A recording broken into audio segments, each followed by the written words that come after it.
ఇదయ్యా. చంద్రబాబు నాయుడు గారు, పవన్ కళ్యాణ్ గారు ఒక ట్వీట్ చేశారని చెప్తున్నారు. This one photograph will tell us how drones could elevate the suffering of flood victims by dropping the essential needs to their hands. We have to appreciate Honorable CM Nara Chandrababu Garu for finding innovative ways to help out people in distress. This is a lot to learn from you, sir. అని పెట్టారు. అని మనం చేస్తున్నా. అవతల ఒక మహిళ drone నుంచి packet తీసుకుంటుంది. ఇది కల్పితం. దాన్ని ఏమన్నారు? అది ఆర్టిఫిషియల్ ఇంటెలిజెన్స్ తయారు చేసింది. దీన్ని సర్క్యులేట్. చంద్రబాబు అంతా ఇంతే, ఆయన జీవితం అంతా ఇంతే. ఏదో విధంగా పబ్లిక్ కోసం చెయ్యని పనుల్ని చేసిన పనులుగా ఈనాడు ఆంధ్రజ్యోతి రాయడం. సరే, ఈనాడు ఆంధ్రజ్యోతి రాసిందంటే వాళ్ళు ఏదో ఆయన వల్ల లబ్ధి పొందుతున్నారు అనుకో. నీ వల్ల లబ్ధి పొందింది చంద్రబాబు నాయుడు. మీరెందుకు దీని గురించి శభాషణ రాశారు? నాకు అర్థం కాలేదు. రాశారు, తర్వాత ఉందేమోనని చూసాం, లేదు డిలీట్ అయిపోయింది అంటున్నారు. నిజమో కాదు మనకు తెలియదు, చూసుకోమని చెప్పారు. బహుశా ఆయనకే ఎవరో చెప్పుడు ఆర్టిఫిషియల్ ఇంటెలిజెన్స్ నువ్వు అంత పోడాల్సిన అవసరం లేదు, తీసుకోమని తీసేసుకున్నట్టున్నారు. సో నేను అనేది అంటే ఇది మాత్రం, ఇది కూడా మరి ఈ రెండోది కూడా మరి ఆర్టిఫిషియల్ ఇంటెలిజెన్స్తో వచ్చిందో నిజంగా వచ్చిందో నాకు తెలియదు. నిజంగానే అయి ఉంటుంది. ఇది మాత్రం ఆర్టిఫిషియల్ ఇంటెలిజెన్స్తో ఇచ్చి ఈ రకంగా ప్రచారం చేసి మొన్న మీడియా సందర్భంలో కూడా ఆయన చూపించారు. ఇలా చూపించేటటువంటి కార్యక్రమం చేస్తున్నారు. చంద్రబాబు నాయుడు గారు ప్రచారం మీద మాత్రమే తన పరిపాలన చేసే వ్యక్తి తప్ప నిజంగా హృదయం కరిగి ఎఫిషియన్సీతో పనిచేసే వ్యక్తి కాదు అనేది నిర్వివాదాంశం. కాదు ఇన్నిసార్లు చెప్పినా ఆయనకున్న పత్రికలు ఆయన ఏదో అద్భుతం అమోఘం అని హుదూద్ తుఫాన్లో అద్భుతంగా చేశారు, ఏదో గోదావరి పుష్కరాల్లో కూడా అద్భుతంగా చేశారు. దాని గురించి రాయరు. అప్పుడు ఎంతమంది చనిపోయింది? 32 మంది, 29 మంది చచ్చిపోయారు. అప్పుడు దాని అద్భుతం విజన్ అనరు. చంద్రబాబు నాయుడు గారి విజన్ ఏంటంటే నది ఒడ్డున నిర్మాణంలో నివసించడం ఆయన విజన్. నేను మనవి చేస్తున్నా. ఇవాళ జగన్మోహన్ రెడ్డి గారికి రాసే పత్రికలు అన్నీ లేవు, కానీ ఆ కట్టిన గోడ ఏంటండి? కృష్ణలంక మునక్కోకుండా ఇంత పెద్ద వరద వచ్చినా కృష్ణలంకలో ఒక్క ఇంటిలో కూడా వర్షం నీరు కానీ వరద నీరు కానీ వెళ్ళకోకుండా రక్షించింది జగన్మోహన్ రెడ్డి గారు నిర్మించినటువంటి వాల్. అవునా కాదా?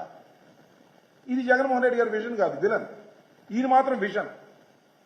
ఇలా పత్రికలు రాస్తున్నాయి. దయచేసి నమ్మవద్దని. బుడమేరు వ్యవహారంలో కూడా చంద్రబాబు నాయుడు గారి అలసత్వం వలన ఇలా పెరిగిపోయిందని ఇంకొక మాట కూడా ఈ సందర్భంగా అడుగుతున్న. టైం చాలా అవుతుందని అవనీని. నిన్న పవన్ కళ్యాణ్ గారు ఒక మాట అన్నారు. ఏదైతే బుడమేరు అంతా కూడా ఆక్యుపై అయిపోయింది, Budameru natural course, the buffer zone మొత్తం ఆక్యుపై అయిపోయింది. ఇప్పుడైతే రెగ్యులేటరీ కట్టారో వరదలు పెద్దగా రాకపోవటమో లేకపోతే మరొకటోలో అపార్ట్మెంట్లు కట్టుకున్న వాళ్ళు అపార్ట్మెంట్లు కట్టుకున్నారు, బఫర్ జోన్లో ప్లాట్లు వేసుకున్న వాళ్ళు ప్లాట్లు వేసుకున్నారు, ఇళ్లు కట్టుకున్న వాళ్ళు కట్టుకున్నారు. వీటన్నిటినీ మీరు తొలగిస్తారంటే ఆయన కొద్దిగా అటు ఇటుగా ఏదో తొలగించాలి, వాళ్ళందరినీ కూర్చోబెట్టి మాట్లాడాలి. వాళ్ళందరూ కూర్చోబెట్టి మాట్లాడొద్దండి, చంద్రబాబుని కూర్చోబెట్టి మాట్లాడండి సార్ ప్లీజ్. ఆయన బఫర్ జోన్లో ఉన్నాడు. ఆయన కూర్చోబెట్టి మాట్లాడి ముందు ఆయన్ని అక్కడి నుంచి ఖాళీ చేయించి ఆ నిర్మాణాన్ని కూలగొట్టి శభాష్ అనిపించుకోండి.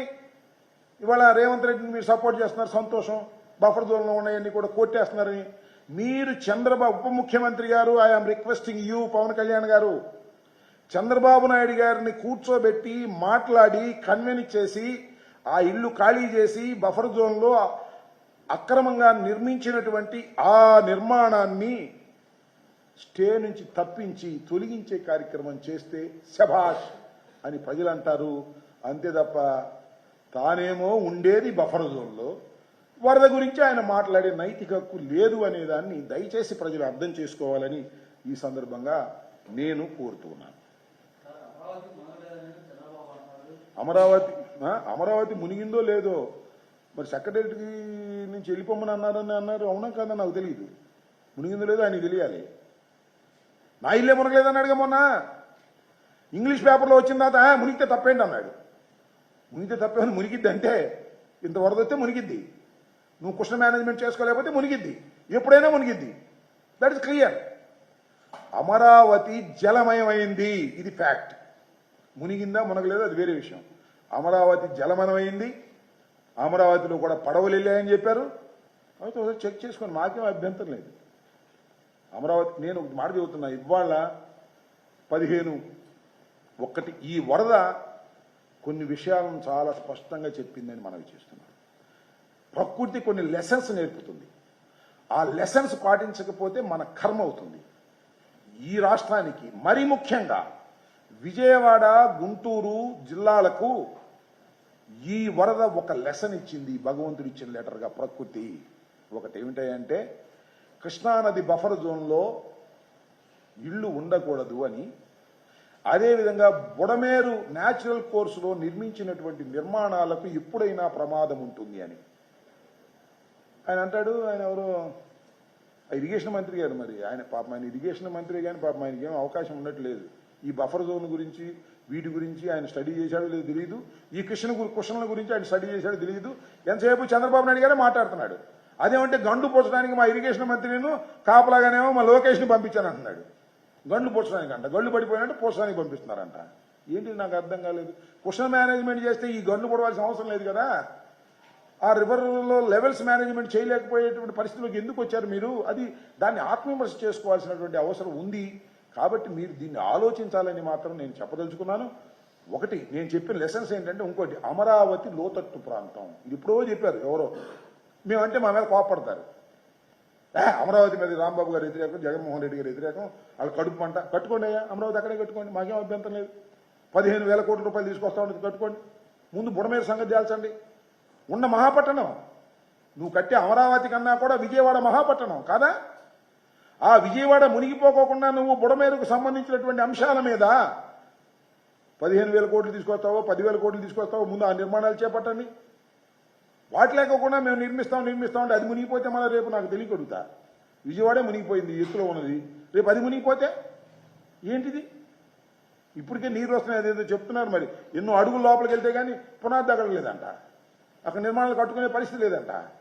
ఎప్పుడైతే చంద్రబాబు నాయుడు గారు విజయం సాధించారో, కూటమి విజయం సాధించిందో, హైదరాబాద్లో ఉన్న మన రియల్ ఎస్టేట్ పీపుల్ అందరూ వచ్చి అమరావతి మీద పడ్డాయి. పెరిగిపోతాయని వారం రోజులు వెళ్ళిపోయారు. పెరిగేది లేదు, పెట్టేది లేదు, ఇక లాభం లేదు, ఇదేం పెరగట్లేదు, ఇక నిర్మాణాలు చేయడానికి కుదరదు అని వాళ్ళు వెళ్ళిపోయిన మా నిజమా కదా చెప్పండి.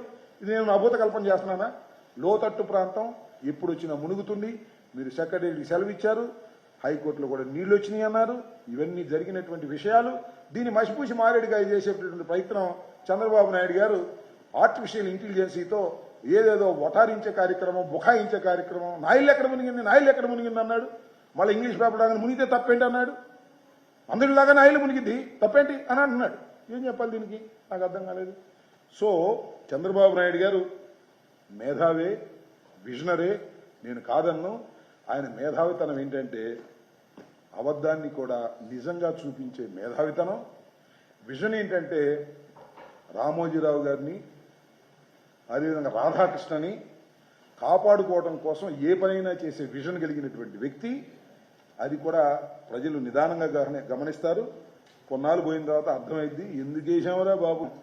మాట్లాడుతున్నటువంటి మాటలు వాట్సాప్ పోస్టింగ్లో మనం చూస్తున్నాం. రాబోయే కాలం మరింత ఉధృతంగా పెరుగుతుందని కూడా ఈ సందర్భంగా నేను చెప్పదలుచుకున్నాను. అదే నేను మర్చిపోయి అది కూడా ఏందే సమాధి చేసేది నాకు అర్థం కాల. పొలిటికల్ విమర్శ చేస్తే ఆయన సమాధి చేసేస్తాడు మమ్మల్ని అందరినీ కూడా.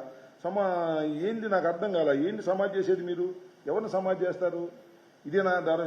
నువ్వు రౌడీవా? జగన్మోహన్ రెడ్డి గారి విలను, దుర్మార్గుడు, క్రిమినల్ అంటున్నావు. నీకన్నా వైట్ కాలర్ క్రిమినల్ ఎవరున్నారు చెప్పు? నువ్వు వైట్ కాలర్ క్రిమినల్ని కాపాడేటటువంటి పరిస్థితిలో నువ్వు ఉన్నావు తప్ప అందరినీ. అమరావతి సమాధి చెయ్యాలి, అమరావతిలోనే మునిగిపోయిందన్న ప్రతిపక్ష నేత విష ప్రచారం సీఎం చంద్రబాబు. నీళ్లు మునిగిందంటే నీ ఇంట్లో పాతేస్తావు మమ్మల్ని చెప్పు. నీళ్లు మునిగిందిగా, అమరావతి మునిగింది అన్నారు, అమరావతిలో నీళ్లు వచ్చినాయి అన్నారు. అంటే కరగట తెగిరాలా? అక్కడున్న వాటర్ ఎటు పోలేక లోతట్టు ప్రాంతం అవడం లెవెల్స్ పెరిగాయి. ఇది ఫ్యాక్ట్. మునకటం అంటే కృష్ణానది తెగి మునకటం కాదు, లేదా మున్నేరు బాగో లేకపోతే ఇంకొక బాగో వచ్చి నీ మీద పట్టం కాదు. నీకు నీళ్లు వెళ్లే డ్రైన్ సిస్టమ్ సరిగా లేక లోతట్టు ప్రాంతం అవటం వల్ల మునిగిందని చెప్పారు. వాస్తవం పత్రికల్లో కూడా వచ్చింది. దానికి మమ్మల్ని పాతేస్తాం, సమాధి చేస్తామని చైనా సమాధి చేయి మమ్మల్ని, అక్కడే ఏం అభ్యంతరం ఏం లేదు. ఎవరు సమాధి చేస్తారు ప్రజాస్వామ్య దేశంలో మనం చెప్పాల్సిన అవసరం లేదు.